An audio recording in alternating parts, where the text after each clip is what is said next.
Welcome back everyone to another ESO video. Today is not a build video, of course. This is a reveal of sorts. I can show you some visuals and I can talk about stuff and things. I'm not going to go into sets and skill specifics because, quite frankly, one, we weren't allowed to use capture, and two, any of that could change at any moment. It was more testing the feel of the chapter and the Arcanist itself.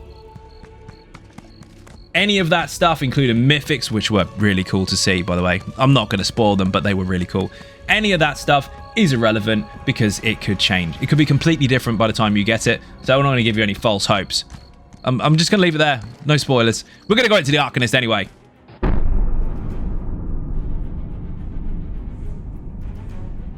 Yes, today is the day we can talk about the stuff and things, within reason. We did get to go to the event in London. Some went to San Francisco, some went to London, I went to London. And we got hands-on access to the Necrom Chapter. Now, bear in mind, the chapter version that we saw was obviously an older variant, so there may be changes in the future before we actually get it. But we did get to see the Overland, we got to see the Trial, we got to see the class. Overall, the class is what people are really looking forward to, which is weird because there's so much story involved. There's so many new enemies. There's so many new things to see, but everyone's going nuts about the class, and rightly so. We did not expect to get a 7th class anytime soon, and most people assumed it would be something really generic like a bard or a monk. Well, a monk is going to end up using martial combat or weapons, which would be a weapon skill line for everyone to use, so that's out the window. And a bard, maybe the same thing. You'd have a loot. Anyone can play one of those. Right? Well, the Arcanist is exactly what we did not expect. It is completely different to anything that you've ever played before. Now, the Necromancer was introduced in Elsewhere, and that did have a different system in the game, rather like Repentance, but a little bit more elaborated and worked on, where dead bodies meant something. You have to utilize dead bodies to be stronger.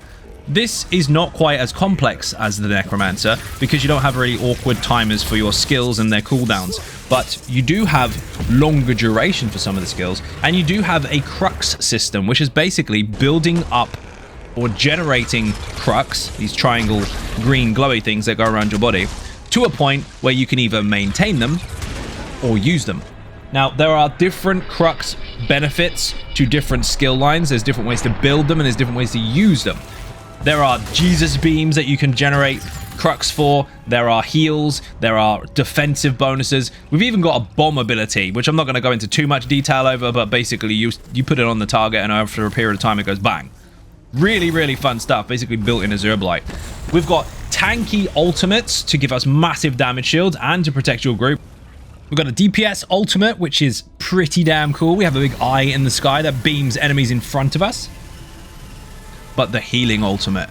Healers be excite. The heals in the game, if they are attached to an ultimate, usually look pretty. There is a glyph in the middle of this ultimate that if your group damages it, it gets stronger. Yes, an ultimate that you interact with rather than just fire and forget. Again, we saw a very early version of that, so it may be very different once the PTS lands, or it might be very different once the chapter actually lands on live, but that was very, very cool. And another thing, not to mention, of course, the buffs and bonuses that come with this. This brings something to the table, and something quite broken in my opinion. Now, this may or may not go through to live, but when you get into a group scenario, it's always, what does your class bring to the table? There are lots of buffs and bonuses attached to lots of these skills that usually come from a set. But above all, there's one major passive bonus that this can give everybody. The Arcanist gives minor evasion to the group. You have a reduction to area of effect damage incoming to your entire group. That is a game changer before you even start looking at what the skills do effectively. Overall, the pace of the Arcanist was absolutely brilliant. It was very, very fun to play. It was very different, and it was a fresh idea introduced to the world of the Elder Scrolls Online. It was really fun to see something that different, yet also equally as relevant. And one more thing this class brings, for those of you that really enjoy the game sounds, the audio for the Arcanist is next level shit. It is absolutely amazing. This is the first class where I've literally turned the headphones all the way up.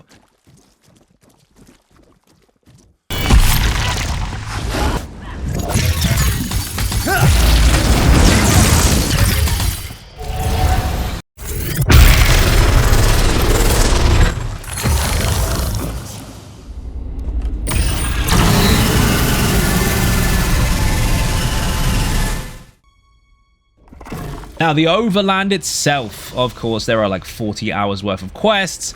It's a massive location split up into lots of different areas. And yes, of course, there's a big trial. We did try the trial out briefly. There were a few of us that went in to give it a crack. We died a lot, we had fun, and we saw a lot of very interesting mechanics that I'm not going to spoil for you today. But I will give you a brief note that some of those mechanics you have not seen before. It's not copy and paste. That's all I'm going to say. There's a mount. There's a really cool mount. I saw the mount. Don't tell anyone I told you this, but I saw the mount. It's mega. It's a goat. Overall, it was a really, really positive experience. It was great to get my hands on the Necrom Chapter, but it was also great to catch up with people again after so long. I haven't seen the devs in about 3 years. We haven't really done many meetups, obviously, because of COVID, and getting down to Bethesda, especially in their new office, was definitely worth the time. Really, really fun stuff, and I'm definitely looking forward to the PTS. When that goes live, that's when you'll see more. So thank you for watching. Massively appreciate support, and if you're not subscribing already, hit that button. It's free. There's links in the description. Here's the trailer. Bye-bye.